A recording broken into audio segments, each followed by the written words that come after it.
রামায়ণ বিশ্বের আদি মহাকাব্য। 24,000-এরও বেশি শ্লোকে সংস্কৃত ভাষায় রামায়ণ সৃষ্টি করেন আদিকবি মহর্ষি বাল্মীকি। এই তথ্যগুলো আমাদের অনেকেরই জানা, যার বেশিরভাগটাই আমরা আমাদের দাদু, ঠাকুমা, দিদিমা এনাদের কাছ থেকে গল্পের আকারে শুনেছি। কিন্তু এখন তো গল্প পড়া বা গল্প শোনার দিন শেষ।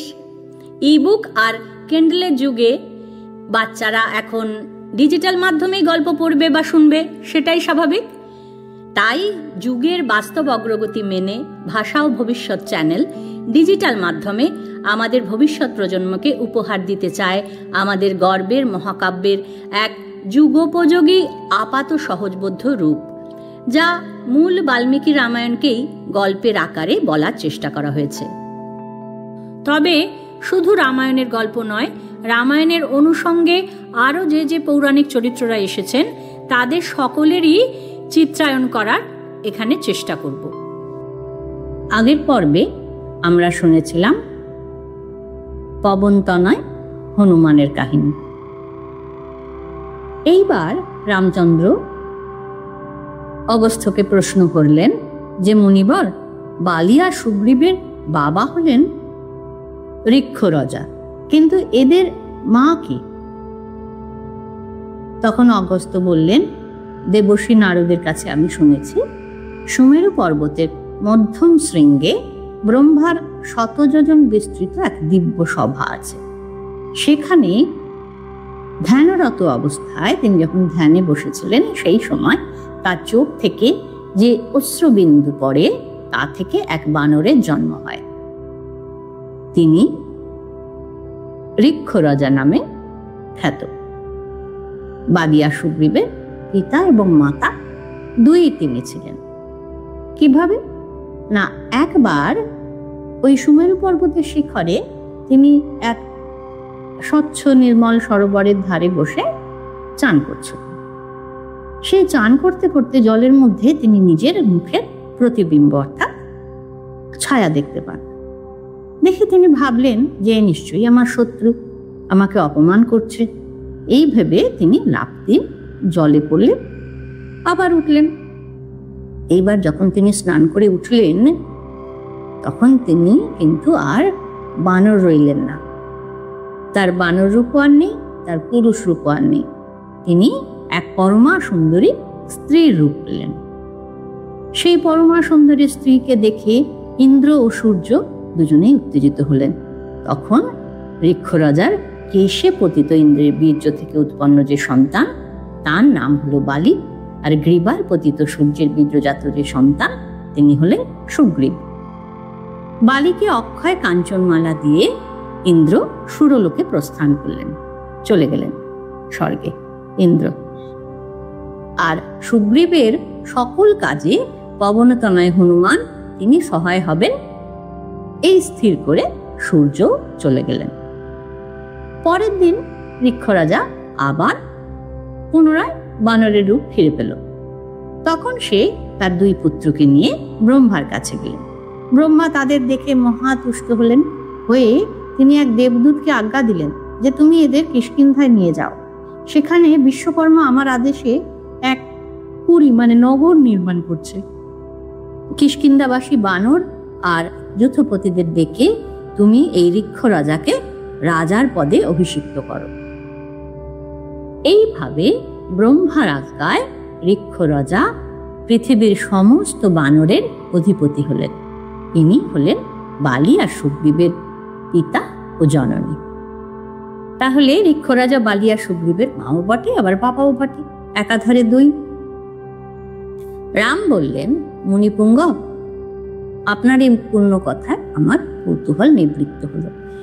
তখন অগস্ত্য বললেন, রাম, আমি আর একটা দিব্য কথা বলছি, শোনো। রাবণ যে উদ্দেশ্যে সীতাকে হরণ করেছিলেন সেটি শোনো। পুরাকালে সত্যযুগে প্রজাপতি তনয় সনত কুমারকে রাবণ প্রশ্ন করেছিলেন। কি প্রশ্ন করেছিলেন রাবণ? না, দেবগণের মধ্যে সর্বাধিক বলবান কে? কাকে আশ্রয় করে তারা শত্রু জয় করে থাকেন? দ্বিজগণ কার জন্য যজ্ঞ করেন? যোগীগণ কাকে ধ্যান করেন? তখন সনত কুমার উত্তর দিলেন যে তিনি হরিনারায়ণ সর্বজগতের কর্তা, তার উৎপত্তি আমরা জানি না। সুরাসুর তার কাছে সর্বদা অবনত হয়ে থাকে। তিনি দৈত্য, দানব, রাক্ষস প্রভৃতি দেব শত্রুগণকে সংগ্রামে পরাজিত করে থাকেন। রাবণ আবার প্রশ্ন করলেন, যে সকল দৈত্য, দানব, রাক্ষস হরির হস্তে নিহত হয় তারা কোন গতি পায়? তখন সনত কুমার বললেন, দেবতাদের হাতে যারা মরে তারা স্বর্গে যায়, তারপর পুণ্য ক্ষয় হলে আবার ধরাতলে জন্মগ্রহণ করে। আর চক্রধর জনার্দন অর্থাৎ বিষ্ণু যাদের বধ করেন তারা তার নিলয় অর্থাৎ বিষ্ণুলোকে আশ্রয় পান। তিনি যদি রাগও করেন, ক্রোধ, বিষ্ণুর ক্রোধ, তাও আশীর্বাদ তুল্য, বরের তুল্য। রাবণ তখন অবাক হয়ে গেছে, বিস্মিত রাবণ। তখন তিনি সনত কুমারকে আবার জিজ্ঞাসা করলেন যে, আচ্ছা, আমি যদি কোনো উপায়ে যুদ্ধক্ষেত্রে হরির মুখোমুখি হতে চাই তাহলে সেটি কি? সনত কুমারকে রাবণ জানতে চাইলেন যে যুদ্ধক্ষেত্রে হরির মুখোমুখি হওয়ার উপায়, আমি কোন উপায়ে মহাসমরে হরিকে লাভ করব? তখন সনত কুমার বললেন, মহাবাহু, তুমি নিশ্চিন্ত হও, তোমার মনস্কামনা সিদ্ধ হবে। হরি ত্রেতা যুগে ইক্ষ্বাকু বংশে রাম রূপে জন্মগ্রহণ করবেন। দেবী লক্ষ্মী জনক দহিতা সীতা রূপে তার পত্নী হবেন। তখন রাবণ ভাবতে লাগলেন যে কোন উপায়ে হরির সঙ্গে আমার বিরোধ হবে। হরির সঙ্গে বিরোধ করবার জন্য রাবণ সীতাকে হরণ করেছিলেন। রামকে বলছেন অগস্ত্য যে, রাম, হরির সঙ্গে বিরোধ করবার জন্যই রাবণ সীতাকে হরণ করেছিলেন। আমি দেবর্ষি নারদের কাছে যে পাপনাশক কাহিনী শুনেছিলাম সেটা এবার শোনো। অর্থাৎ অগস্ত্য বলছেন যে, রাম, তোমার হাতে মরতে চেয়ে তোমাকে যুদ্ধে মুখোমুখি পাওয়ার জন্য রাবণ সীতাকে হরণ করেছিলেন। শত্রুভাবে ভজনা, এই ছিল রাবণের উদ্দেশ্য। এই যে রাবণের সদিচ্ছা, এটি কিন্তু এখানে প্রকাশ করলেন বাল্মীকি। রাবণকে পুরোপুরি নেগেটিভ ক্যারেক্টার হিসেবে পোট্রে করছেন না বাল্মীকি। রাবণের অনেক গুণ, দোষ, সবকিছুই তিনি যেমন তুলে ধরেছেন, সেই দোষ আর গুণের মধ্যে এটিও তিনি একটা পজিটিভ ক্যারেক্টার দেখাচ্ছেন, যে কারণে বাল্মীকি রামায়ণ লিখেছিলেন। রামের জন্ম কাহিনী, জন্মবৃত্তান্ত এবং সমস্ত কার্যকারণ সবকিছু ব্যাখ্যা করেছিলেন। সেই কার্যকারণ ব্যাখ্যার মধ্যে তিনি একটা অদ্ভুত পজিটিভিটি রেখেছিলেন। সবটুকুই বাল্মীকি খুব সদর্থক, যে কারণে রামায়ণ আজও মহাকাব্য হিসেবে পরিগণিত হয়, যে সবটাই সদর্থক। যদি আমরা দেখি বাল্মীকির এই পজিটিভিটি, পজিটিভনেস, যে কেন তিনি সীতাকে হরণ করেছিলেন, রামকে, হরিকে, বিষ্ণুকে ভজনার একটা উপায় তিনি জানতে চেয়েছিলেন, যে আমি যুদ্ধক্ষেত্রে তাকে কি করে পাবো। এমনি তো ভগবান যুদ্ধ করবেন আমার সঙ্গে, কি করে যুদ্ধ করবে না, তাকে যদি আমি কোনোভাবে, তার সামনে যদি কোনোভাবে অন্যায় করি, তাকে যদি আমি কোনোভাবে বিরক্ত করি, কিভাবে বিরক্ত করা যাবে, এটি তিনি উপায় বার করেছিলেন হরির সঙ্গে বিরোধ করবার জন্য। অগস্ত্য বলছেন, একদা রাবণ পর্যটন করতে করতে দেখলেন, ঘুরতে ঘুরতে দেখছেন যে দেবর্ষি নারদ ব্রহ্মলোক থেকে আসছে। রাবণ তাকে বললেন যে, আপনি তো সব লোকই দেখেছেন, বলুন তো কোন লোকের অধিপতিরা অত্যন্ত বলবান, আমি তাদের সঙ্গে যুদ্ধ করব। নারদ বললেন, ক্ষীরোদসাগরের শ্বেতদ্বীপবাসী মানবরা মহাকায়, মহাবল, তাদের কান্তি চন্দ্রতুল্য, কণ্ঠস্বর মেঘধ্বনির ন্যায়। এই সকল মানব অনন্যপরায়ণ হয়ে নারায়ণের আরাধনা করে। সেই শঙ্খচক্র গদাপদ্মধারী বিষ্ণু, তার হাতে যারা নিহত হয় যুদ্ধে, তারা স্বর্গলোকে বাস করে। যজ্ঞ, তপস্যা, দান আদির দ্বারা সেই লোক লাভ হয় না। রাবণ তখন একটু চিন্তা করে ভাবলেন যে আমি তাহলে শ্বেতদ্বীপে গিয়ে যুদ্ধ করি। এই বলে তিনি যাত্রা করলেন। নারদ খুব কৌতূহল বশত হয়ে তাড়াতাড়ি সেখানে গেলেন, কারণ নারদ তো খুব ভালোবাসেন এসব ঝগড়া বাঁধানো, যুদ্ধ বাঁধানো, এসব খুব ভালোবাসেন নারদ। এবার শ্বেতদ্বীপের ওপর রাবণের পুষ্পক আসতেই বিরাট ঝোড়ো হাওয়া দিচ্ছে। এই শ্বেতদ্বীপের সেইখানে শ্বেতদ্বীপে রাবণ যাচ্ছেন, সেই দ্বীপের এত তেজ যে রাবণের যে পুষ্পক রথ সেটা একদম ঝোড়ো হাওয়ায় কাঁপতে লাগলো, এত জোরে হাওয়া দিচ্ছে। আর রাবণের যে সমস্ত সেনাপতি তারা খুব ভয় পেয়ে গেল। ভয় পেয়ে তারা বলছে যে আমরা এখানে থাকতেই পারছি না, তো যুদ্ধ তো দূরের কথা, কি করে যুদ্ধ করবো, এখানে আমরা যেতেই পারছি না, থাকতেই পারছি না। এই বলে তারা, রাবণের যারা সচিব ছিল, সেনাপতি ছিল, তারা পালিয়ে গেল। রাবণ আর কি করবে, একাই নামলেন শ্বেতদ্বীপে। সেখানে অনেক নারী ছিল, অনেক মহিলারা ছিলেন। তাদের মধ্যে একজন হেসে রাবণের হাত ধরে প্রশ্ন করলেন যে তুমি কে, কার ছেলে, এখানে কেন এসেছো? রাবণ তখন রেগে উত্তর দিলেন, আমি বিশ্রাবার পুত্র রাবণ, যুদ্ধ করতে এসেছি, কিন্তু কাউকে তো দেখছি না। যুবতীরা তখন মধুর কণ্ঠে হেসে উঠল। তাদের একজন রাবণকে একদম ছোট শিশুর মতন তুলে ধরে ঘোরাচ্ছে, ঘোরাতে ঘোরাতে বলছে, সখী দেখো, এক পোকা ধরেছে, একটা কীট ধরেছে, একটা পোকা, এর 10টা মুখ, 20টা হাত, কাজলের মতন তার গায়ের রং। এই বলে রাবণকে নিয়ে হাতে হাতে তারা লোপালুপি খেলছে। যান রাবণ তখন কি করলো, রাবণ একজনকে কামড়ে দিল, কামড়ে দিলে সে তাকে ফেলে দিল। আর একজন তাকে নিয়ে আকাশে উঠল। রাবণ তখন তাকে নখ দিয়ে আঘাত করলো। এইবার নখ দিয়ে আঘাত করেছে, হাত থেকে পড়ে গেছে সমুদ্রে। এই হেনস্থা দেখে, রাবণের তো এইরকম হেনস্থা হচ্ছে দেখে, নারদ খুব একদম উচ্চস্বরে হাসতে লাগলো আর নাচতে লাগলো। নাটের গুরু নারদ তখন তাথই তাথই করে নাচছে। এই কাহিনী শুনিয়ে রামকে অবস্থ বললেন যে রাম, তুমি স্বয়ং বিষ্ণু, রাবণ বধের জন্য রাম রূপ ধারণ করেছ, সীতা স্বয়ং লক্ষ্মী। এই কথা বলে অগস্ত্য তার কথা শেষ করলেন। রাম প্রতিদিন অযোধ্যাবাসী আরো বিভিন্ন জনপদবাসী প্রজাদের সঙ্গে রাজকার্য সম্পন্ন করছেন, রাজ্য শাসন করতে লাগলেন। কিছুদিন পর বিদেহরাজ জনক, কেকয় যুবরাজ যুধাজিৎ, রামের বন্ধু ছিলেন কাশীরাজ প্রতর্দন, আরো সমস্ত রাজারা যারা ছিল এই উপলক্ষে এসেছিলেন। তারা রামের রাজ্য অভিষেক উপলক্ষে তারা এসেছিলেন। সুন্দর করে রাজ্যাভিষেক হয়েছে, রামচন্দ্র রাজ্য শাসন করছেন সুখে শান্তিতে, প্রজারা মহানন্দে আছে। এই সমস্ত দেখে কিষ্কিন্ধারাজ সুগ্রীব, লঙ্কারাজ বিভীষণ, ভরতের মামা যুধাজিৎ, কাশীরাজ প্রদর্তন, সীতার বাবাও এসেছিলেন। সবাই নিজ নিজ রাজ্যে ফিরে যাবেন বলে মনস্থ করলেন। রাম তাদের প্রত্যেককে সসম্মানে বহু ধনরত্ন উপঢৌকন দিলেন। জনক বললেন যে এই যে যা যা রত্ন দিচ্ছ আমার মেয়েদের দিও।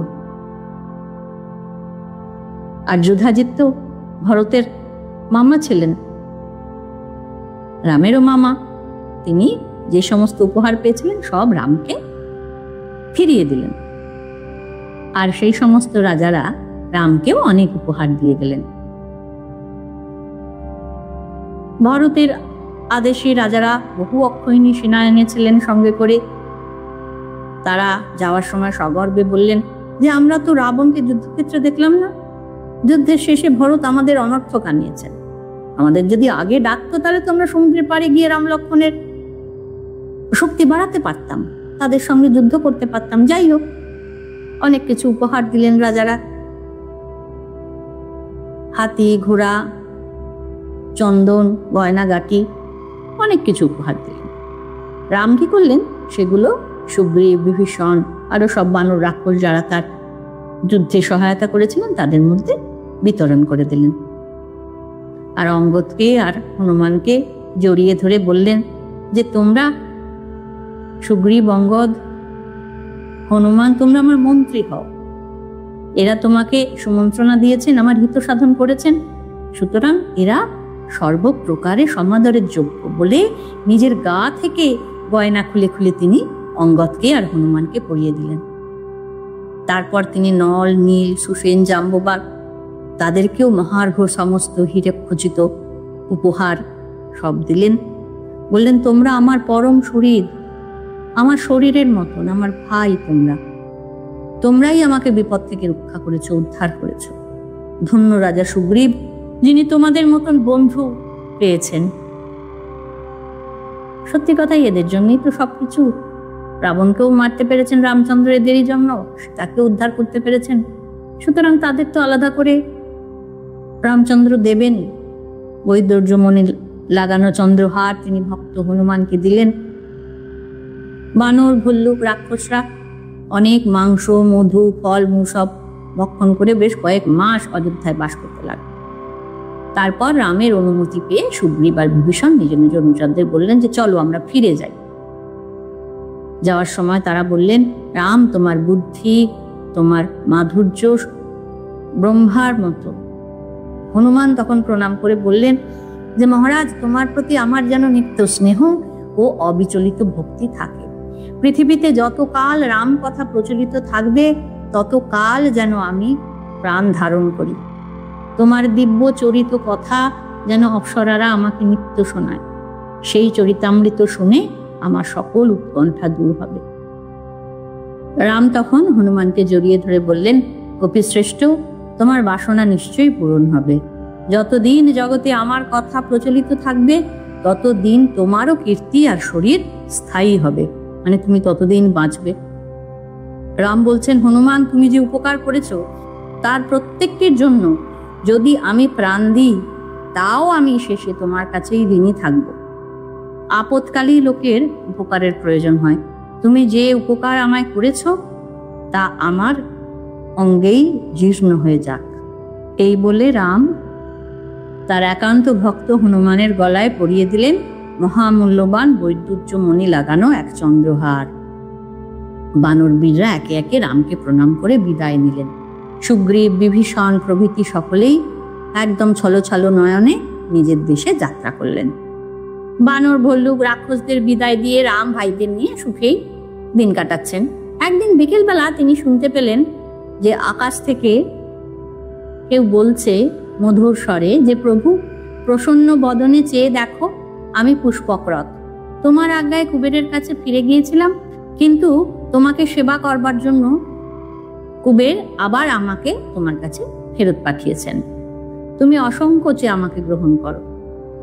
রাম বললেন, বিমান শ্রেষ্ঠ পুষ্পক, কুবের যখন অনুকূল হয়েছেন তখন তোমাকে নিলে আর দোষ হবে না। এই বলে তিনি খই, ফুল, ধূপ এই সমস্ত দিয়ে অর্চনা করে পুষ্পককে আজ্ঞা দিলেন যে ঠিক আছে, তুমি এখন যাও, আমি যখন স্মরণ করব তখন এসো। এই বলে রাম অশোক বনে ফিরে এলেন। অশোক বন মানে কিন্তু সেই লঙ্কার অশোক বন নয়, প্রমোদ কানন, যেখানে কোনো শোক নেই, অশোক, যেখানে কোনো শোক থাকে না, তাকে অশোক বন বলে বর্ণনা করা হয়েছে। অশোক বন মানে এখানে প্রমোদ কানন। সেই প্রমোদ কাননে নানান রকম গাছ আছে, চন্দন, অবুর্বাম, দেবদারু, চম্পক, সপ্তপর্ণী, বকুল, বহু নাম রয়েছে, অত কিছু বলছি না। অনেক রকমের গাছ আছে, বাল্মীকি বর্ণনা দিচ্ছেন। অত্যন্ত রমণীয় সেই বন। সেখানে তিনি সীতাকে নিয়ে রয়েছেন। সেখানে ময়ূরেও মদ্যপান করালেন সীতার হাত ধরে তিনি। রামের খাওয়ার জন্য আরো সমস্ত মাংস, ফল সমস্ত এলো। কিন্নরী, অপ্সরা এরা সবাই নৃত্যগীতে রামের মনোরঞ্জন করতে লাগলেন। অর্থাৎ এখানে প্রমোদ কাননে কদিন রাম সীতা খুব আনন্দ করে কাটালেন। এইভাবে শীতকাল কেটে গেল। রাম ভোরবেলা ধর্মকর্ম করেন, করে তিনি দিনের শেষে অন্তঃপুরে যান। আর সীতাও সকাল থেকে বিভিন্ন কাজকর্ম করেন, দেব সেবা করেন, শ্বশুর শাশুড়ি এদের সেবা করেন। এইভাবে খুব সুন্দরভাবে, অর্থাৎ এখানে বাল্মীকি বলছেন যে তারা তাদের মতো দিন কাটাচ্ছেন। এইবার একদিন রাম সীতাকে বললেন, বৈদেহী, তোমার সন্তান লাভ হবে, আমি তার লক্ষণ দেখতে পাচ্ছি। রাম সীতাকে বললেন কথা, অর্থাৎ সীতার গর্ভলক্ষণ দেখা দিয়েছে, সন্তান হবে সীতার। রামের খুব আনন্দ। রাম বলছেন যে এখন তুমি কি ইচ্ছা করো বলো, তোমার এখন কি ইচ্ছে? সীতা তখন স্মিত হেসে বললেন যে আমি তপবনগুলো দেখতে যেতে চাই। গঙ্গার তীরে যে সমস্ত ফলমূল খেয়ে ঋষিরা থাকেন, সেই তপবনে অন্তত আমি এক রাত্রির বাস করতে চাই। রাম উত্তর দিয়ে বললেন যে ঠিক আছে বৈদেহী, কোনো চিন্তা নেই, তুমি নিশ্চিন্ত হও, তুমি কালই সেখানে যাবে, আমি কালই সব ব্যবস্থা করব। এইবার রাম তার বন্ধুদের কাছে এসেছেন প্রাসাদের মধ্যকক্ষা। বলছেন বাল্মীকি মধ্যকক্ষা মানে আমার মনে হয় মাঝামাঝি কোনো ঘর, রিডিং রুম হতে পারে, ড্রয়িং রুম হতে পারে। সেখানে রামের বন্ধুরা এসেছে। রামের বন্ধুরা বসে আছেন মধ্যকক্ষায়। বিজয়, মধুমত্ত, ভদ্র, দন্তবক্র, সুমাগধ, এই সমস্ত বিচক্ষণ বন্ধু রামের। তারা রামকে বলছেন যে রাম, কানাঘুষো একটা কথা অযোধ্যায় খুব চলছে এখন। রাম তখন বললেন যে কি কি বলছেন, কি কথা, কি কথা আমার সম্বন্ধে বলছে নগরবাসী, প্রজারা কি বলছে? রাম তো স্বাভাবিক, তার তো উৎসুক, প্রজারা আমার নামে কি বলছে জানতে চাইবে, খুব স্বাভাবিক। সীতা, আমার ভাইরা, মায়েরা, এদের উদ্দেশ্য করে কি কোনো কথা হচ্ছে? তখন ভদ্র উত্তর দিলেন যে মহারাজ, পুরবাসীরা আপনার সম্পর্কে ভালো কথাই বলে, তারা রাবণ বিজয়ের অনেক আলোচনা করে। রাম আরো জানতে চাইছে। রাম বলছে যে খারাপ কি বলে সেটা বল। বলছে লোকে শুভাশুভ যা বলে সব নির্ভয় জানা। আর কি বলে বলো। তখন হাত জোর করে তার বন্ধুরা আর কি কিন্তু কিন্তু করছে, কিন্তু কিন্তু করে বলছে যে সমস্ত জল্পনা চলছে এই বাজারে হাটে ঘাটে, যা যা কথা হচ্ছে বলছি। তারা বলে যে রামচন্দ্র সেতু বন্ধন করেছেন, করে দেব দানবের অসাধ্য কাজ করেছেন, বানর ভাল্লুক সবাইকে বশে এনেছেন, দুর্ধর্ষ রাবণকেও তিনি সসৈন্যে বধ করে সীতাকে উদ্ধার করে এনেছেন। কিন্তু সীতা এতকাল রাবণের প্রাসাদে বন্দিনী ছিলেন, রাম কি করে আবার তাকে ফিরিয়ে নিলেন?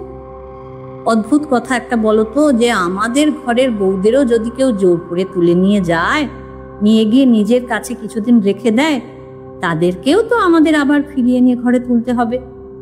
এটাই তো রাজা চালু করে দিলেন। প্রজার আদর্শ তো রাজাই, তাহলে প্রজারা তো রাজাকেই অনুকরণ করবে। এবার রাম অত্যন্ত দুঃখিত হয়েছেন এই কথা শুনে। বলছে এটা সত্যি কথা, সত্যি প্রজারা এরকম বলছে আমাদের নামে। রামচন্দ্র এটা আশা করেননি, তার কারণ তার আগে সীতার অগ্নি পরীক্ষা হয়েছে। রামচন্দ্রের কথা এটা মনে হয়েছিল, প্রথমে মনে হয়েছিল বলেই তিনি সীতা অপাপবিদ্যা এটি প্রমাণ করিয়ে তবে নিয়ে এসেছেন অযোধ্যায়। তারপরেও মানুষজন এইরকম কথা বলছে, এটা শুনে খুব কষ্ট পেলেন রামচন্দ্র। রাম তাই বলছেন যে এই কথা কি সত্য? সবাই ভূমিষ্ঠ হয়ে প্রণাম করে বললেন সমস্ত সত্য, এতে কোনো সন্দেহ নেই। তখন রাম তাদের বিদায় দিয়ে লক্ষণ, ভরত আর শত্রুঘ্নকে ডেকে পাঠালেন। তারা এলেন, তাড়াতাড়ি করে দ্বারা ডেকেছে। দেখছে রামের মুখ রাহুগ্রস্ত চন্দ্রের মতো, সন্ধ্যাগত সূর্যের ন্যায় নিষ্প্রভ। বাল্মীকি বলছেন। ভাইদের জড়িয়ে ধরেছে রাম, কাঁদছেন, বলছে তোমরাই আমার সর্বস্ব, আমার জীবন, তোমাদের রাজ্যই আমি পালন করি। তোমরা শাস্ত্রজ্ঞ, তোমরা বুদ্ধিমান, আমি যা বলছি শোনো। লক্ষণ, ভরত, শত্রুঘ্ন সব ভীষণ উদ্বিগ্ন হয়েছে, বলছে কি হয়েছে মহারাজ, কি বলছেন? তখন রাম ওই সীতা সংক্রান্ত জনরবের কথা তাদের বললেন। রাম বললেন, মহাত্মা ইক্ষ্বাকুর বংশে আমার জন্ম। সীতাও জনকের মতন একজন বড় পরিবারে বৃহৎ কুলে জন্মেছেন। রাবণ বধের পর আমার মনে সন্দেহ হয়েছিল যে সীতাকে কি বাড়ি ফিরিয়ে নিয়ে যাওয়া উচিত। আমাদের বিশ্বাস দেওয়ানোর জন্য আগুনে প্রবেশ করেছিলেন। দেবতা, ঋষি সবার সামনে অগ্নিদেব বলেছেন সীতা অপাপবিত্র। আমার অন্তরাত্মাও জানে সীতার চরিত্র শুদ্ধ, এটা আমিও জানি।